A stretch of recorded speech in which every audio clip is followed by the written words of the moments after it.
नमस्कार विद्यार्थी मित्रांनो. आजच्या तासामध्ये आपण भाषा म्हणजे काय आणि भाषेचं एकंदरीतच मानवी जीवनातलं महत्त्व आणि हे भाषेचं कार्य कसं चालतं याबद्दल आपल्या मनामध्ये अनेक प्रश्न येतात आणि या प्रश्नांची उत्तरं आजच्या तासामधनं आपण मिळविण्याचा प्रयत्न करणार आहोत. पुणे विद्यापीठाने यावर्षीपासून द्वितीय वर्ष वाणिज्य शाखेअंतर्गत जो क्रेडिट चॉईस पॅटर्नचा जो अभ्यासक्रम नेमलेला आहे त्यामध्ये आपलं पहिलंच प्रकरण जे आहे भाषा आणि भाषेचा परस्पर संबंध जो काही आहे त्याबद्दल आपण अधिक माहिती घेत आहोत. भाषा म्हणजे काय? आपण बोलतो, पण बोलतो म्हणजे आपली नेमकी क्रिया कशा पद्धतीने चालते याबद्दल जर आपल्याला विचारलं तर पटकन आपल्याला सांगता येणार नाही. म्हणून भाषा म्हणजे काय आणि भाषेचं हे एकंदरीतच मानवी जीवनामध्ये कार्य कशा पद्धतीने चालतं, आजच्या जीवनामध्ये भाषेचं महत्त्व प्रचंड मोठ्या प्रमाणात वाढलेलं आहे. आणि पूर्वीच्या काळामध्ये जेव्हा मानवाला बोलता येत नव्हतं तेव्हा तो सांकेतिक खुणांच्या आणि चिन्हांच्या माध्यमातून एकमेकांशी संवाद साधत होता. पशु पक्षी आणि प्राणी निसर्गातला प्रत्येक सजीव घटक देखील एकमेकांशी आपापल्या भाषेच्या माध्यमातून संवाद साधत असतो. तर आजच्या तासामध्ये आपण बघूया भाषा म्हणजे काय. हे भाषेविषयीचं कुतूहल आज नाही मित्रांनो, तर प्राचीन काळापासून माणसाला वाटत आलं आहे. अगदी पूर्वीपासून लोकपरंपरेमध्ये भाषेच्या उगमाबद्दल किंवा तिच्या शक्तीबद्दल विविध आख्यायिका कहाण्या प्रचलित होत्या आणि तो त्या कुतूहलाच्या पूर्तीचाच एक प्रयत्न होता. भाषा हे आपल्या अंतरंगातलं मनोगत, भावना, विचार इत्यादी प्रकट करण्याचं महत्त्वाचं साधन आहे. ही जाणीव तर पूर्वीपासून होतीच, पण या साधनाचं स्वरूप नेमकं कसं आहे हे स्पष्ट करण्याचा प्रयत्न आधुनिक कालखंडात विशेषत्वानं होऊ लागले आणि त्यातूनच भाषा विज्ञान ही ज्ञानशाखाही विकसित होत गेली. बदलत्या काळानुसार भाषेत बदल होत गेल्याचे आपणास दिसून येते. वेगवेगळ्या जाती धर्माची भाषा ही वेगवेगळी असू शकते. मराठीतली भाषा हा शब्द मूळ संस्कृत भाषेतील भाष म्हणजेच त्याचा अर्थ बोलणे या धातूवरून तयार झालेला आहे. भाष हा तत्सम शब्द आहे. भाष्य, भाषक, भाषण, संभाषण आणि भाषीय हे या धातूपासून निर्माण होणारे आणि भाषेशी निगडीत विविध संकल्पना सूचित करणारे शब्द आहेत. या मूळ संदर्भामुळे भाषा ही संज्ञा बोलणे या अर्थानं आपण सर्वसाधारण व्यवहारामध्ये वापरली जाणं स्वाभाविक होय. कोणता ना कोणता आशय दुसऱ्यापर्यंत पोहोचवण्यासाठी भाषा ही उपयोगात येत असते आणि हे तिचं आशयवाही प्रवाही हे सगळं माध्यम जे आहे त्याचं स्वरूप आपण लक्षात घेऊन काही वेळा आपण पशुपक्ष्यांची भाषा, नजरेची भाषा, प्रेमाची भाषा असे आपण शब्दप्रयोगसुद्धा करत असतो. काही वेळा विशिष्ट अर्थ व्यक्त करण्यासाठी भाषा विशिष्ट शब्द म्हणजे विशिष्ट खुणा आणि विशिष्ट संकेत आपण वापरतो. या वैशिष्ट्यावरतीच आपण भर देत करपल्लवी किंवा नेत्रपल्लवी या भाषा आहेत असं आपण म्हणतो. संगणकाची भाषा असाही शब्दप्रयोग होतो. थोडक्यात भाषा हे अभिव्यक्तीचं साधन आहे आणि मराठी ही जगातली एक महत्त्वाची भाषा आहे आणि म्हणून आपण मराठी भाषेच्या संदर्भामध्ये आजच्या तासामध्ये मराठी भाषेचा उगम आणि विस्तार आणि तिची सुरुवात याबद्दलचा थोडक्यात आढावा आपण बघणार आहोत. आजच्या या सगळ्या चिंतनातून, आजच्या या विचारांमधून या भाषेबद्दलचा एकंदरीतच जो काही विचार आपण बघणार आहोत, मला खात्री आहे की आपण अभ्यासामध्ये याचा नक्कीच पुरेपूर वापर करणार आणि या PPTमध्ये या ठिकाणी ज्या काही नोट्स ज्या काही आहेत, या ज्या नोंदी आहेत, या नोंदी आपल्या वहीत लिहून घ्या जेणेकरून तुम्हाला भाषा म्हणजे काय हे अगदी व्यवस्थित कळेल. भाषेची व्याख्या बघत असताना आपल्याला मराठीतील भाषा हा शब्द संस्कृत भाषेतल्या भाषपासून तयार झालेला आहे हे आत्ताच आपण पाहिलं आणि भाषेचा मूळ अर्थ भाष म्हणजे बोलणे असा आपण त्याचा स्वाभाविक अर्थ घेत असतो आणि हा स्वाभाविक अर्थ घेत असताना आपण पाहिलं की भाषेची ही जी व्याख्या आहे ती व्याख्या सर्वसाधारण व्यवहारात आपण वापरत असताना त्याची संज्ञा काही गोष्टी ज्या असतात त्या सगळ्याच भाषा सगळ्याच ठिकाणी आपण एकच भाषा वापरतो का? नाही, तर वेगवेगळ्या क्षेत्रांमध्ये भाषेचं स्वरूप मात्र बदलत असतं आणि तिचा सखोल अभ्यास हा भाषा विज्ञानात केला जातो. आता आपण नेमका कोणत्या शाखेचा अभ्यास करणार आहोत, नेमका कोणत्या भाषेचा अभ्यास करणार आहोत हे आपल्याला स्पष्ट करावं लागतं. आणि म्हणून भाषा विज्ञान ही ज्ञानशाखा त्यामुळे भाषेची अधिक नेमकेपणाने व्याख्या करू इच्छिते. भाषेचं स्वरूप नेमकपणाने उलगडण्यासाठी आपल्याला ज्याला आपण म्हणूयात की त्या दृष्टीने जेव्हा आपण विचार करत असतो तो करत असताना केवळ बोलणं म्हणजे भाषा नव्हे, तर भाषा ही गोष्ट त्या पलीकडची अधिक व्यापक अशी आहे असं आज अभ्यासक मानतात. भाषा ही विविध प्रकारांनी मानवी जीवनाच्या सर्व अंगांना व्यापून असलेली गोष्ट असल्याने तिच्याकडे पाहण्याच्या विविध रीती आणि दृष्टिकोन आपल्याला संभवतात.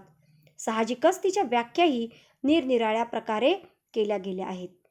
आता सगळ्यात महत्त्वाची व्याख्या जी काही मांडली जाते की भाषा म्हणजे काय, तर मानवी जीवनातल्या मुखयंत्रणेतून निर्माण झालेली आणि ध्वनिचिन्हांनी युक्त असलेली यादृच्छिक संकेत व्यवस्था म्हणजे भाषा होय, अशी आपण भाषेची एक सर्वसाधारण व्याख्या करत असतो.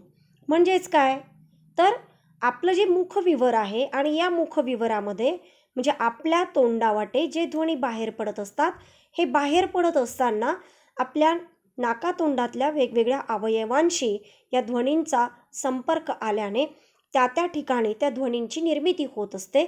उदाहरणार्थ नासिक्य ध्वनी जसं न आणि ण बाणाचा, यामधला न बाणाचा जो आपण म्हणतो त्याचं उच्चारण हे नासिक्य आपल्याला दिसतं. ओष्ठध्वनी म्हणजे दोन ओठ आपले एकमेकांना जेव्हा चिकटतात, स्पर्श करतात आणि त्यामधून जे ध्वनी बाहेर येतात ते प, फ, ब, भ, म म्हणून आपण यांना काय म्हणतो, ओष्ठध्वनी. क, ख, ग, घ. आता हे उच्चारण करत असताना या ध्वनींचं ते आपल्या कंठातनं होतंय. म्हणजेच काय, प्रत्येक ध्वनीची निर्मितीचं जे काही मुखविवरामधलं किंवा त्यालाच आपण भाषा विज्ञानामध्ये वागेंद्रिय असं म्हणतो, त्याचं उच्चारण स्थान हे ठरलेलं आहे. जसं आपण स, श ह्या दोन वर्णांचं उच्चारण करत असताना आपली जीभ त्या जिभेला स्पर्श करून हवा बाहेर पडली जाते, घर्षण ज्याला आपण म्हणतो, म्हणून त्याला घर्षक ध्वनी असं सुद्धा आपण म्हणतो. ह, तर हचं जेव्हा उच्चारण होतं तर त्याला आपण भाषा विज्ञानामध्ये महाप्राण असं म्हणतो. महाप्राण म्हणजे याचं उच्चारण करत असताना आपण जास्त जोरानं हवा बाहेर टाकतो.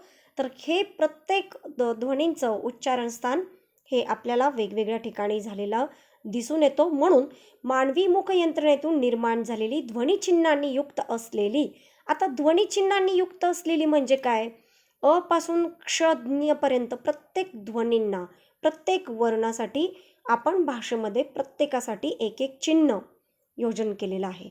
आणि ते चिन्ह जेव्हा आपल्या डोळ्यासमोर येतं म्हणजे वर्णमाला अ, आ, ई, तर ही वर्णमाला त्याचं जे काही उच्चारण होत असताना त्याला जे आपण लिपीमध्ये लिहितो तर त्या ठिकाणी त्याचं एक चिन्ह आहे.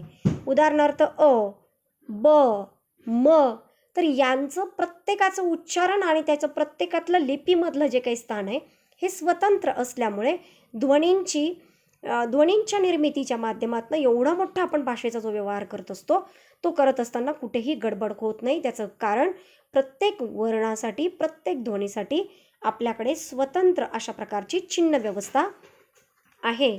आणि ध्वनी आपण काटकसरीनं वापर त्याचा होतो आणि या वापरातून मोठ्या प्रमाणामध्ये आपल्या लक्षात येईल की भाषेची निर्मिती होत असताना ध्वनींचा काटकसरीने देखील वापर केलेला आपल्याला दिसून येतो.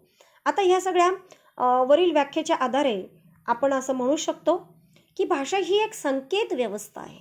कुठली तरी प्रत्येक ठिकाणी कम्प्युटर जेव्हा आपण वापरत असतो, संगणक वापरत असतो, तर संगणकाच्या प्रत्येक सॉफ्टवेअरमध्ये सूचना केलेल्या असतात. म्हणजे एक संकेत व्यवस्था आहे, चिन्हांकित ती केलेली असते आणि प्रत्येक सूचनेनुसारच ते काम होत असतं. तसंच भाषेमध्ये सुद्धा प्रत्येक गोष्ट आपल्याला हिच्यामध्ये एक संकेत व्यवस्था असलेली आपल्याला दिसून येतं. आता याचा आशय जेव्हा आपण व्यक्त करण्यासाठी भाषेमध्ये काही ठराविक खुणा वापरल्या जातात. जेव्हा भाषा वैज्ञानिकांनी मानवी भाषांचा विचार केला तेव्हा त्यांना या खुणा प्रामुख्याने ध्वनिरचनांच्या स्वरूपात आढळल्या. सुट्या ध्वनींच्या माध्यमातून नव्हे तर त्यांच्या रचना करूनच अर्थ व्यक्त होत असतो. म्हणजेच काय, आता समजा आपण शब्दकोशामध्ये वेगवेगळे शब्द बघत असतो तर शब्दकोशातला शब्द समजा झाड आहे, फळास आहे, खडू आहे, तर असे एक एक शब्द ज्याला आपण म्हणूयात त्याला आपण स्वनिम म्हणूयात. तर हे स्वनिम जे असतात म्हणजे मूळ शब्दातला शब्दकोशातला जो मूळ शब्द जो आहे तो शब्द आपण भाषेमध्ये योजन करत असताना जशाचा तसा वापरत नाही. तर त्या ठिकाणी आपण प्रत्यय असेल, उपसर्ग असेल, तर यांची योजना करतच भाषेमध्ये आपण त्याचं उपयोजन करतो. उदाहरणार्थ, मी झाडावर चढले, मी झाडावर चढलो, मी झाड असं जर म्हणालो तर अर्थ पूर्ण होत नाही. म्हणून कोणतंही वाक्य पूर्ण होण्यासाठी फक्त शब्दांची किंवा ध्वनींची मदत आपल्याला नुसते पुरेशी ठरत नाही. तर त्याचं उपयोजन होत असताना मात्र आपल्याला व्याकरणिक संरचनेचा देखील त्या ठिकाणी आधार घ्यावा लागतो. किंवा अजून एक उदाहरणार्थ तुमच्यासमोर ब द क. आता असा ब द क हा शब्द मी तुमच्या डोळ्यासमोर आणा. आता यामधला ब वेगळा केला, द वेगळा केला, म्हणजे आपण स्पेस जसा देत जातो टाईप करत असताना, आणि क वेगळा केला. आता ब द क या 3 अक्षरांचा अर्थ लागतो का? नाही. परंतु आता हे 3ही अक्षर जेव्हा एकत्र येतील तर त्याच्यातनं एक ब द क असा एक शब्द तयार झाला. म्हणून भाषेमध्ये भाषा तयार होत असताना पहिलं एक त्याचं संकेत व्यवस्था किंवा चिन्ह व्यवस्थेमध्ये एक महत्त्वाची गोष्ट काय आहे की भाषेमध्ये कोणताही जेव्हा शब्द येतो तर तो भाषेमध्ये त्याचा काहीतरी अर्थ त्याला लागतो. ज्या शब्दांचा अर्थ व्यक्तच होऊ शकत नाही असे शब्द जरी आपण योजले तरी त्यातून भाषा प्रवाहीपणे व्यक्त होऊ शकत नाही आणि भाषेमध्ये त्या शब्दांचा अर्थ लागत नाही. उदाहरणार्थ जर घ्यायचं तर कमळ, ळ क म म्हणजे काय? कमळच्या ऐवजी आपण ळ क म उलटा क्रम घेतला तर ळ क म म्हणजे काय आपल्याला लक्षात येणार नाही. कारण ळ क म या शब्दाला मराठीमध्ये कुठेही अर्थ आपल्याला दिसत नाही. म्हणजेच आपण जेवढेही शब्द कोणत्याही भाषेमध्ये वापरत असतो तर त्या भाषांना कुठेतरी त्या शब्दांना अर्थ प्राप्त झालेला असतो आणि असा अर्थ जेव्हा प्राप्त होतो तेव्हाच आपण भाषेमध्ये त्याचं उपयोजन करत असतो. म्हणजे तेव्हाच आपण भाषेमध्ये तो शब्द वापरत असतो. त्यानंतरचा मुद्दा असा आहे की माणूस व्यावहारिकदृष्ट्या वेगळं असे जे काही वेगवेगळे ध्वनी आपण आणू शकतो त्याला मर्यादा पण आहेत. त्याला व्यक्त करायचं असणारे अर्थ मात्र अमर्याद आहेत. त्यामुळे मोजक्या ध्वनींच्या अनेक रचना करण्याचं तंत्र मानवी भाषेनं विकसित केलं असे म्हणता येईल. तसेच रेडिओ असेल किंवा दूरदर्शनचा संच आपण जेव्हा बाहेरून बघितला तर खूपच सुबक आणि आकर्षक तारांचा दिसतो. पण मागच्या बाजूनं तो उघडला की त्याच्यात वेगवेगळ्या खूपच गुंतागुंतीच्या रचना केलेल्या आहेत असे दिसते. भाषेचं स्वरूप असंच गुंतागुंतीचं असतं. प्रत्येकाला स्वतःची भाषा येत असल्यामुळे ती खूप सोपी आहे असं वाटत असतं. पण कोणत्याही भाषेचं जेव्हा आपण स्वरूप समजून घ्यायला जेव्हा लागलो की तिच्यात दूरदर्शनच्या संचाप्रमाणे खूपच गुंतागुंतीची रचना आहे असं आपल्या लक्षात आल्याशिवाय राहणार नाही. म्हणून बघणं वर जेव्हा आपण भाषेकडे बघतो त्यावेळेस आपल्याला त्याचा अर्थ फारसा माहीत नसतो. पण जेव्हा आपण जितकं भाषेचा अर्थ समजून घेण्याचा प्रयत्न करू, जितका आपण खोलवर जाण्याचा प्रयत्न करू तितका तो अधिक खोलात गेलेला आपल्याला दिसून येईल. आता पुढचा मुद्दा असा आहे की भाषा उत्क्रांती म्हणजेच कशा पद्धतीने झाली. आता उत्क्रांती म्हणजे काय? तिचा विकास, तिची सुरुवात. जसं मानवाची उत्क्रांती म्हणतो, मग आदिमानव कसा होता, वेगवेगळ्या कालखंडामध्ये मानवामध्ये कोणते बदल होत गेले, वेगवेगळ्या काळामध्ये कोणते शोध लागत गेले, याचा जेव्हा आपण विचार करतो तसं भाषेची सुरुवात कशी झाली. अगदी प्राचीन काळी मनुष्य प्राण्याच्या शरीरातल्या इतर संस्थांसमवेत मज्जासंस्था, श्रवणसंस्था, कंठ, ओठ, जीभ, दात आणि नाक या अवयवांची अति आश्चर्यजनक उत्क्रांती झाली आणि त्यायोगे तोंडाने तऱ्हेतऱ्हेचे आवाज किंवा ध्वनी करणे आणि दुसऱ्या प्राण्यांनी मनुष्यांनी केलेले आवाज ध्वनी ऐकणे या गोष्टी मनुष्य प्राण्याला शक्य झाल्या. अगदी सुरुवातीला मानवाला हे कळतच नव्हतं. त्याला आवाज काढल्यानंतर एक एक गोष्ट लक्षात येत गेली. प्रत्येक कालखंडामध्ये भाषेमध्ये परिवर्तन होत गेलं आणि प्रत्येक कालखंडामध्ये यामध्ये बदल झालेला आपल्याला दिसून येतो. म्हणून भाषेची पण उत्क्रांती वेगवेगळ्या टप्प्यावर झाल्याची आपल्याला लक्षात येते. याशिवाय माणसाच्या मेंदूची उत्क्रांतीसुद्धा जसजशी होत गेली तसतसं एक आवाज जो काढत असतो तो त्या आवाजाने एक विशिष्ट मूर्त किंवा अमूर्त गोष्टींची प्रतीके करण्याची कल्पना मानवाला सुचली असावी. त्यानंतरचा माणसाच्या बुद्धीचा टप्पा म्हणजे वेगवेगळ्या मूर्त आणि अमूर्त गोष्टींची प्रतीके ठरलेल्या शब्दांना विशिष्टरित्या वाक्यांच्या साखळ्यांमध्ये बांधून सभोवतीच्या माणसांशी विचारांची देवाणघेवाण करण्याची माणसाला सुचलेली कल्पना. आणि मुख्य म्हणजे विशिष्ट आवाजांच्या आणि साखळ्यांच्या प्रतीकांच्याद्वारे विचारांची देवाणघेवाण करण्याकरिता माणसांच्या टोळ्यांमध्ये प्रतिकासंबंधात सर्वसंमती अनिवार्यता असावी लागणार होती. हे असावेच लागते. म्हणजेच आपण असं थोडक्यात म्हणू की जरी आपण एखादी नवीन गोष्ट एखादा शब्द आपल्याला समाजामध्ये भाषेमध्ये उपयोजन करायचं असेल तर त्यावेळेस त्याला अनेक लोकांनी मान्यता द्यावी लागते. उदाहरणार्थ संगणकाचा शोध लागल्यानंतर संगणकाच्या प्रत्येक एक भागाला पार्ट्सला काय म्हणायचं यासाठी जेव्हा ही लोक काम करत होती, जे शास्त्रज्ञ काम करत होते, तर त्यांनी ठरवलं की याला माऊस म्हणायचं. तर माऊस हा शब्द त्या ठिकाणी प्रचलित झाला. म्हणजेच भाषेमध्ये ही जी काही प्रतीकांची किंवा चिन्हांची देवाणघेवाण तर तो आपल्या समाजामध्ये तो प्रतीक ते स्वीकारावं लागतं. काही शब्द आपल्याला रूढी, प्रथा, परंपरा याच्यातनं आपल्याकडे येतात, तर काही शब्द जे असतात आपण त्यांना विशिष्ट चिन्ह देऊन भाषेमध्ये त्याचा वापर करत असतो. उदाहरणार्थ जेव्हा आपण रस्त्याने प्रवास करत असतो, तो प्रवास करत असताना पुढे वळण आहे, पुढे अपघाती क्षेत्र आहे, पुढे शाळा आहे, पुढे अरुंद पूल आहे. तर या सगळ्या गोष्टी ज्या आहेत त्या आपल्याला ज्या दुतर्फा रस्त्याच्या दुतर्फा म्हणजे दोन्ही बाजूंना जे काही मोठमोठे फलक लावलेले बोर्ड्स लावलेले असतात त्या माध्यमातून आपल्याला त्या ठिकाणी लक्षात येतं. म्हणजेच या ठिकाणी आपल्याला चिन्हांच्या माध्यमातून सूचना ज्या काही येतात त्यानुसार आपण भाषेमध्ये त्याचा अर्थ घेतो. किंवा अगदी सिग्नलवरती जेव्हा आपण उभा राहतो तर 3 रंगांची सिग्नल जे रंग सिग्नलमध्ये जे काही वापरले जातात ते 3 शब्दांमधून म्हणजे 3 रंगांच्या द्वारा देखील आपल्याला एक विशिष्ट अर्थ प्राप्ती आपल्या मनामध्ये होते आणि त्याप्रमाणे आपोआपच कृती आपल्याकडून होत असते. तसंच मानवाचा बुद्धीचा विकास, त्याच्या वागेंद्रियांचा विकास हळूहळू प्रत्येक टप्प्यावरती प्रत्येक कालखंडामध्ये जसजसा होत गेला त्या पद्धतीने त्याची भाषा पण ही अधिक चांगल्या प्रमाणामध्ये तो व्यक्त करू शकला. आणि ह्या देवाणघेवाणीमधून ह्या टोळ्यांमधून जेव्हा लोक राहत होती तर सर्व संमती देत देत त्यामधूनच भाषा पुढे आणली.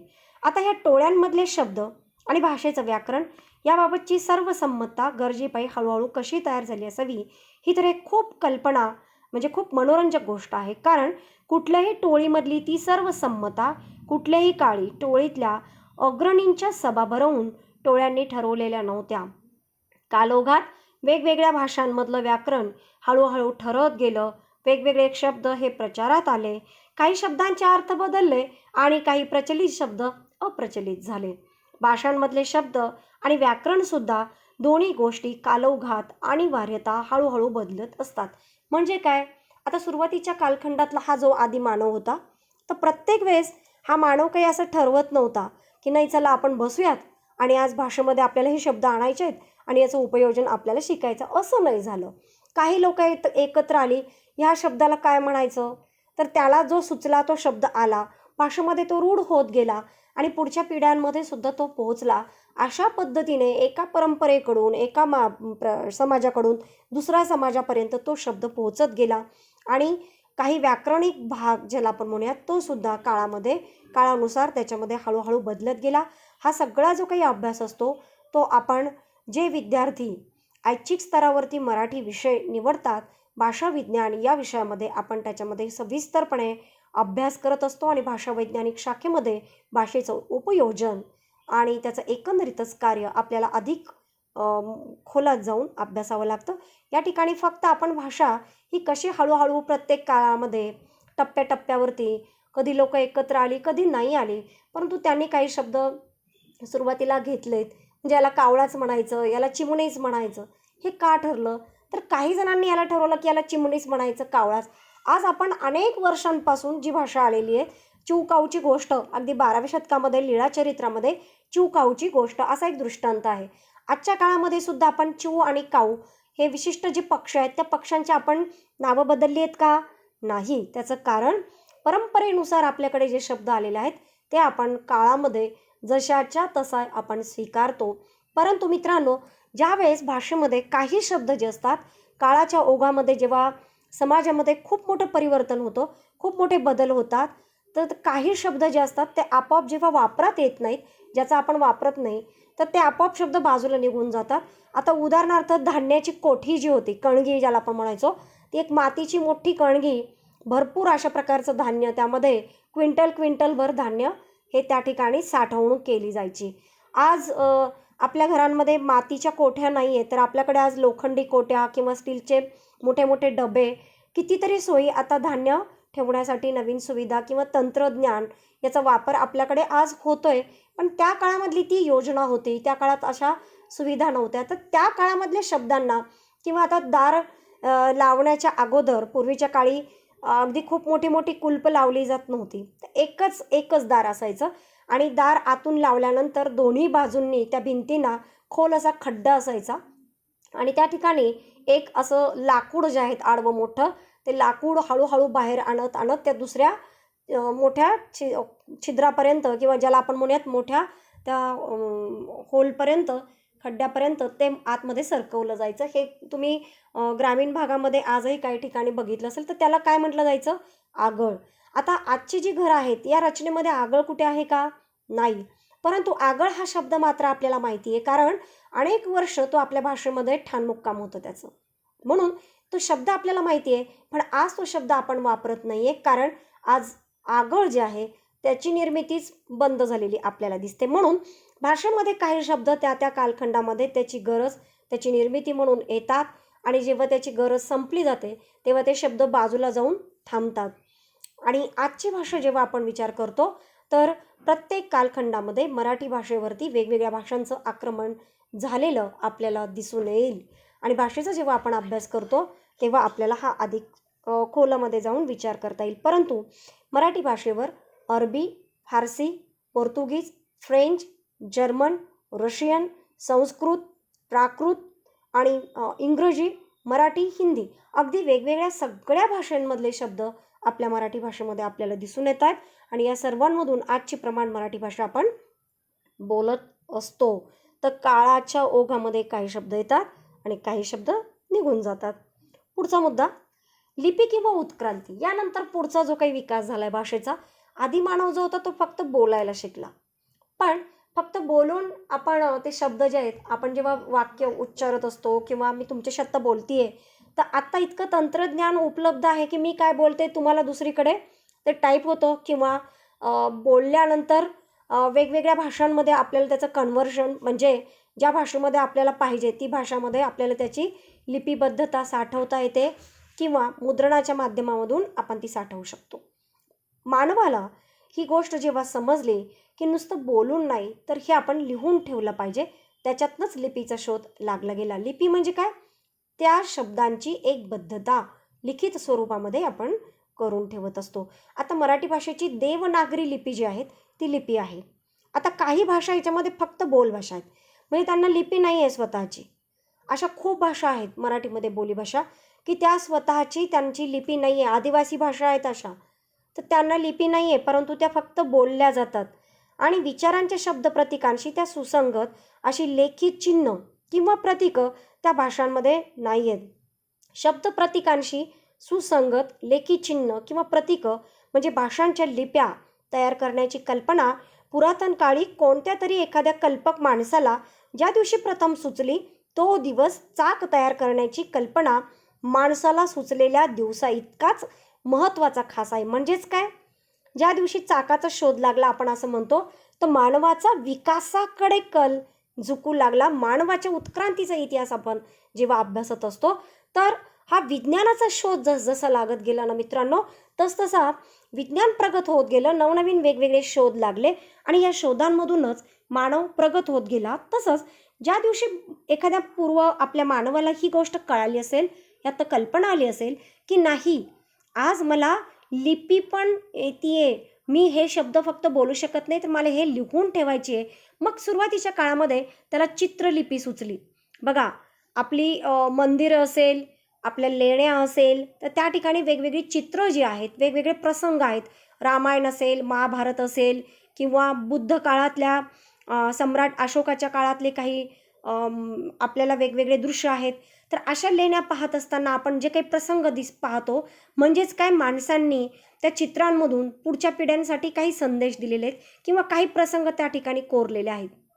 याच प्रमाणे आपण नाणी जी असतात, त्या नाण्यांवरती सुद्धा काही चित्रांच्या माध्यमातून त्या राजांनी आपल्या सुवर्ण मुद्रांवरती आपली नावं किंवा महत्त्वाच्या त्या काळातल्या व्यक्ती असेल, त्याने दिलेले पुरस्कार असेल, या सगळ्यांच्या नोंदी आपल्याला त्यावरती दिसून येतात. तसंच आपण असं म्हणू शकतो की चित्रलिपी, वारली लिपीसुद्धा काय चित्रलिपी आहे. एवढंच कशाला, चीनी भाषा जी आजची पण चीनी भाषा जी आहे ती चित्रांच्या माध्यमातून व्यक्त होताना आपल्याला दिसते. म्हणून सुरुवातीचा माणूस जो आहे तो मानव, आदिमानव हा चित्रांच्या माध्यमातून एकमेकांशी संवाद साधत होता आणि याची अनेक साधनं आपल्याकडे उपलब्ध आहे. नंतरच्या काळामध्ये हळूहळू लिपीमध्ये जे काही बदल होत गेले, ध्वनी आणि शब्दांच्या माध्यमातून मग तो लिपीबद्ध होऊ लागला. आपल्या परिचयाच्या देवनागरी लिपीमध्ये सुट्या सुट्या ध्वनींची लेखन करण्याची पद्धत आहे, म्हणून मराठीची देवनागरी ही लिपी आहे. आता आपण अधिक पुढचा विचार करणार आहोत, तो म्हणजे मराठी भाषेबद्दल. आणि ही मराठी भाषा आणि तिचा प्रभाव कसा आहे, कोणत्या परिस्थितीमध्ये भाषेचं व्याकरण, तिचे शब्द संपत्ती, शब्द भांडार यामध्ये कसे बदल होत गेले, आपली व्याकरणिक रचना कशी बदलत गेली, याच्याबद्दल आपण विचारून करूया. तर आपली मातृभाषा ही एकच भाषा माणसाला अवगत असली तर विशेषतः त्या परिस्थितीमध्ये त्याला कुठल्याही भाषेचं व्याकरण आणि तिच्यातल्या शब्द भांडाराची जी काही सखोल मर्यादा, या दोन्ही बाबींचा माणसाच्या विचारशक्तीवर म्हणजेच वैचारिक देवाणघेवाणीवर आणि मग आयुष्याच्या एकूणच अनुभवावर अगदी मोठा प्रभाव असतो. कुठल्याही भाषेतले शब्द भांडार जितके व्यापक तितकी ती भाषा नेमाने वापरणाऱ्या माणसांची विचार क्षमता अधिक असण्याची शक्यता जास्त आहे. अर्थात माणसानं आपल्या भाषेच्या संपन्नतेचा फायदा मुळात घेतला पाहिजे हे उघडच आहे. इंग्रजी भाषेतलं शब्द भांडार जगातल्या सर्व भाषांमध्ये सर्वात अधिक व्यापक असल्याचे तज्ज्ञ मानतात.